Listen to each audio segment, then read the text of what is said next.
The win total is 9.5. If you want to go over, it's minus 145. If you want to go under, it's plus 120. 11-6 record last year. They were first in the AFC East. They did lose to the Chiefs in the division, as well as the other team we're covering, the Dolphins. They lost the wild card to the Chiefs. But so both these teams have lost to coaches, Chiefs for sure. But now the win total is 9.5. So, Raphael, if you'll go ahead and lead us off here, what's your thoughts here on the over-under? This one's a head scratcher to me. My best play on this is go over to BetMGM. They have a number, totally different number. They have 10.5 under minus 135 because I keep on looking at their schedule and I can only see 10 wins. If I'm choosing a 9.5, I'm going to go over on this one, even though the juice is a little bit out of sorts. But they've won 5 straight seasons, winning 10 plus wins. I don't see that happening like 11 wins. I just don't see it. Their defense is going to be lacking. They lost a lot of key players through the offseason. It's just going to be different watching Buffalo. There's a lot of good teams in their division. So I'm struggling. Like I said, this was probably the hardest team out of all the teams we've done so far on over-under on this one, just because who they have in that division. The Jets are going to be better. I'm going to bash the Dolphins later. And I just don't see where they can get that big 10 or 11 wins. I think 10 probably is the most I see out of them. That's why I like BetMGM's number at 10.5 under, but over 9.5. minus 145. It's a nice middle spot because, again, week 3, they put up adjusted numbers, and that number could be much better at week 3. Yeah, listen, I like them a lot this year, and a little bit more on mine. But, Charles, it looks like you're going to go on the under here? Yeah, I like the under. The schedule, they'll probably split with the Dolphins, Jets. Then they get the Jags, Ravens, 49ers, Lions, Chiefs, Texans. Plus, the Seahawks could be tricky. The Rams could be tricky, and the Colts could be tricky. So, yeah, I think 9 and 8 would be appropriate for this one. So, yeah, give me the under 9.5 at plus money. Wow. All right, I'm going to go next here.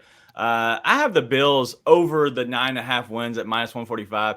It's simple for me. I trust Josh Allen. I really do. But also, if you look at the addition by subtraction, I just think that Stephon Diggs not being there, I think actually allows them to kind of reinvest in the defense a little bit. I know it hasn't got that much better, but if you look at the guys that they're signing, I just think that they're going to be good enough. But also, if you look at a team like this, I just think that they have so many different weapons that I don't think that you can kind of rely on just putting a second man over top of Diggs or somebody like that on the offensive end. And so I love Keon Coleman. I love James Cook. And so I went on the over here. I see them easily getting to 10 wins. I wouldn't doubt they dabble into the 11th win. But Seabass, you're obviously going against me. So let's see what you got here. I mean, I like the reasoning. But trust Josh Allen that's a big thing right there. Listen, I love Josh Allen as a player. The guy's a gamer. He's going to do whatever he thinks he can to try and win the game. But what that also means is he forces the ball, especially late in the game. He doesn't also always protect it the best when he's running. Now, I've got to play on that later. But I like the under here. That 10.5 number is definitely an under for me. I actually only got them at 8 wins this year. I love Keon Coleman. Is he going to be the big play guy that they're going to need in that offense to open up everything else? I don't see it. So I like them under. I'll take them under 10.5. I'll take them under 9.5. I'll take them under 9. Wow. All right. Well, I'm going to go with AB's play as he always sends these in. He's going to go the under 9.5 wins. But then also playing into a little bit of what you were talking about there, Seabass, he's going to go on Josh Allen over the 12.5 interceptions at plus 125. Not liking and kind of fading a little bit. So both fade and for AB on the Bills here. And so, Raphael, let's go ahead and go to yours because you have a different look at it, but it's honestly close to even odds. Yeah, I get the Bills minus 105 having more wins than the season wins than the Dolphins. And I'm going to bash the Dolphins later. But look at the Dolphins' last 4 games that they have to play is why I really like the Bills only laying minus 105. And the money's coming in on Miami. So we might be able to get even money before they kick that ball off in 25 days. I think that's what they said, 25 days before kickoff.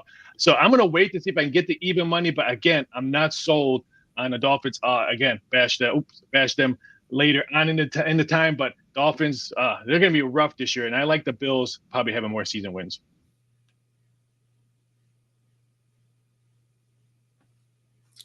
Oh, I did a mute today. Got him. God. Raphael on that play. So what do you get if for some reason they do go to 10 wins or both get 9 win? Is there I guess not including the tie just kind of gives you your money back? Yeah, it's just a running back. I wish it was ties included. But it's funny how we mentioned this yesterday about ties included. You're gonna see books do that a lot more now on different profits, ties included, just because it's better for customer service. And then I think that trend is going farther. That trend will probably catch on more than more of these U.S. books go into Asian handicap and soccer. Because I can tell you right now, Asian handicap is probably the number one customer service issue that they have in these U.S. books is Asian handicap because people just don't understand it. Sorry, Charles. We like the ties. Listen, if it helps out us, we like it. All right, so no more mute for me, no more mute for Charles today. We're gonna kind of I'm gonna kind of not get that rub, but Charles, if you'll go ahead and give us your play here. I'm going to roll with Josh Allen, 13 plus regular season touchdowns. He's still their best rushing touchdowns. He had 15 last season. He's still their best goal line threat. I thought about James Cook in this spot as well, but he only had 2 last season. So yeah, give me Josh Allen, 13 plus regular season rushing touchdowns. That's a huge number, Charles. Like that's really big. But listen, I don't doubt it. Like I said, I love Josh Allen. But the reason I love Josh Allen is because of my guy, Keon Coleman. I think he has the most rookie receiving yards at plus 800. I couldn't pass it up. I saw it, and I honestly thought I need to hurry up and get this in before somebody else takes it because I love Keon Coleman. He's 6'4", 215. He was at Michigan State. Now last year he was at Florida State. But a little bit about him, he played basketball for one Tom Izzo. And I actually kind of might be friends with Tom Izzo. And so I called him yesterday, just chatted about him, just a little bit about him and just kind of find out a little bit who he is. Dude has hops. Dude has a very killer instinct, but his work ethic is incredible. Expects him to do very well in Buffalo. And so that's going to be my one name drop of the day. No more after that because you know how coach is. He's doing 2, 3, 4 a show. I'm only going to go with my one, but Keon Coleman here. All right, but Seabass, we're gonna go back to you here. You're still not on the fade of Josh Allen.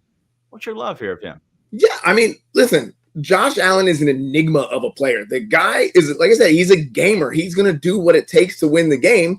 He's gonna score touchdowns. I don't have as big a cojones as Charles does. I'm not going 13 plus, but at even money on the 9, I'll take that. I mean, Better Days Mark in the chat is also agrees there that when they get down in that red zone, I mean, it's Josh Allen time as long as he holds on to the ball. I mean, the guy's huge. He's going to run. We know he's a running quarterback. He passes as well, but I like the 9 touchdowns. I love the look as well. And that's why I didn't go with like Keon Coleman touchdowns is because as they get into the red zone, it's very much of, James Cook time, maybe throwing it out and dumping it a little bit, but also possibly if you get within 10 yards, it might be the Josh Allen time. So I love those look, boys. All right, let's